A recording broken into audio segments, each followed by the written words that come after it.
Welcome back to a wonderful show. The Lakers made no splashy moves, and that's just the way some people like it. Bill Plaschke of the Los Angeles Times writing, for the first time in recent memory, the NBA free agent circus missed the Lakers this weekend, yet they were the greatest show on earth. Okay. Here's the new and familiar faces on the Lakers. Vincent, Reddish, Hayes, Prince, and then there's Reaves on a very friendly deal. Rui, and nope, swing and a miss there. That's Russell Westbrook, but it should be D'Angelo Russell. D'Angelo Russell. Yeah. We'll edit that out for the live show. Don't worry, audience at home, you'll never see it. LeBron tweeted everybody out, including D'Angelo Russell, with an hourglass sign.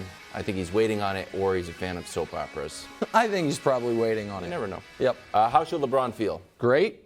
It was a fantastic offseason. Also, he's exhausted because, as everyone knows, he's the GM of the team. Wow. So he's got to work out, he's got to work out, is Austin Reaves going to get an offer sheet from someone? What is the fair value on D'Angelo Russell? All of those things. Because as we know, LeBron James makes all the moves on the team. But this is a team that makes sense.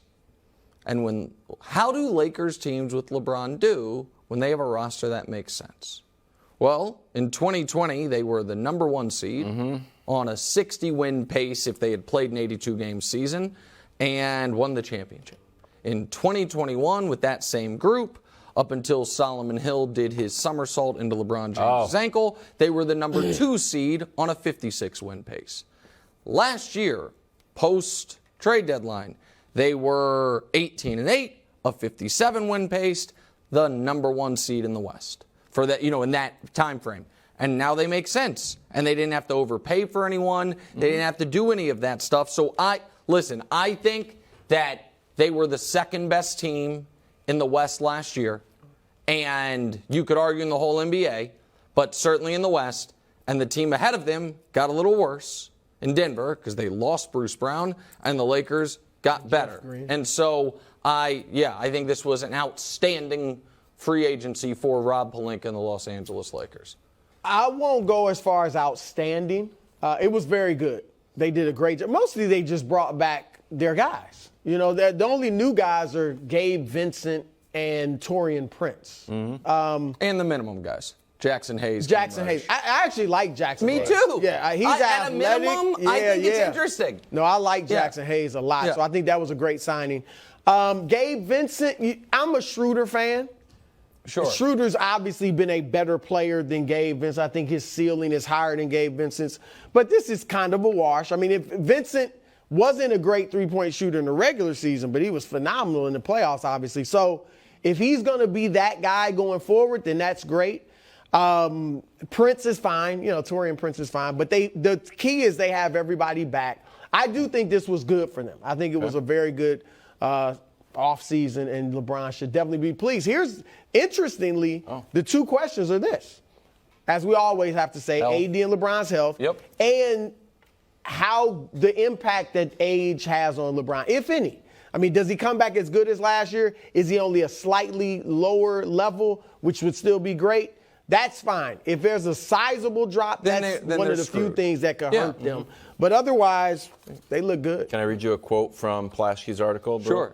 Counting the playoffs, they were 25-15 after the All-Star break, 16-10 after Reaves became a starter. And despite being swept by the eventual champions, they were outscored only by an average of 6 points per game. What do we call that, Wild? We call it a close sweep. Nick, what do we call that? I do not believe in close sweeps. But if we live in a universe where close sweeps exist, then there are, like I was saying last week, 6-game blowouts. There's a whole lot of weird stuff that's happening. But can we go through? It exists. Because, Wilds, I feel badly. Plaschke knows. Because they screwed up your graphic because they were spending all this time making my graphic, which is quite similar to yours, but with grades. Oh, there's Russell. So there he is. D'Angelo But Russell. with the D'Angelo Usually Russell. do last names, so everybody. let's go with the grades of the moves. Reddish. I forgot about Austin him. Reaves, 4 years, $56 million. That's an A+. There was speculation it was going to be 4 years, 100, because that's what someone else could offer, and the Lakers would have to do it. Yep.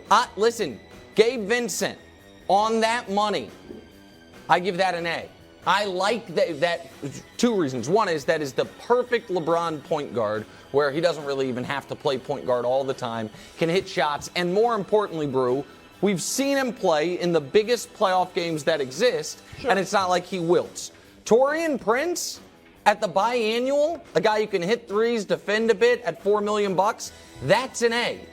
Both the minimum guys, Cam Reddish and Jaxson Hayes, for the minimum, to me, those are A-minus moves, pardon me, and they oddly now have the 8th, 9th, and 10th picks of the 2019 draft in Cam Reddish, Rui Hachimura, and Jaxson Hayes.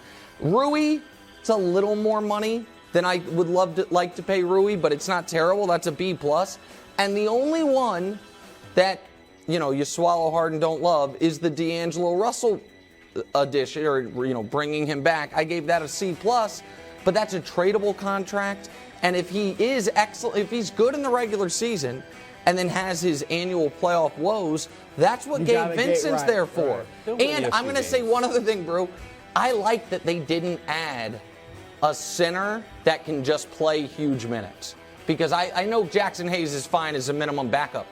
But I like Anthony Davis, like last year, being forced to play center. Absolutely. And what the flexibility. So I was joking before when I said LeBron was busy. I think Rob Pelinka really did an excellent job. I think this is smart, shrewd cap management and the right types of players that you need. And I don't hate the D'Angelo Russell signing. Now, I've got my questions about him in the playoffs, obviously. But if they had not brought him back and made all these moves, I would feel like, something's still kind of missing. And he is a very good player. He's just up and down and inconsistent in the playoffs. And we'll see if, with a full year with this team, does that change? But I like bringing, and that's not huge money. So no, I don't mind bringing him back on that. He can look at this as a contract year because it's an option in year 2. And listen, I think him missing shots in the playoffs was more just bad luck. And he's done that consistently. Right. And so if he, at this stage of his career, wants to up a level, it is, am I going to become a passable defensive player so I can't just be played off the court in the postseason? We'll see if he chooses to or not to, but that's the one guy that you're like, oh, maybe at the deadline, if there's somebody that's like, I want to be a Laker, that you can now, it's $19 million, you package that with something and make a move. So I liked it. I thought it was a great offseason. Coming up. Thanks for watching. Subscribe here to get more from the show and to check out clips from other shows on FS1.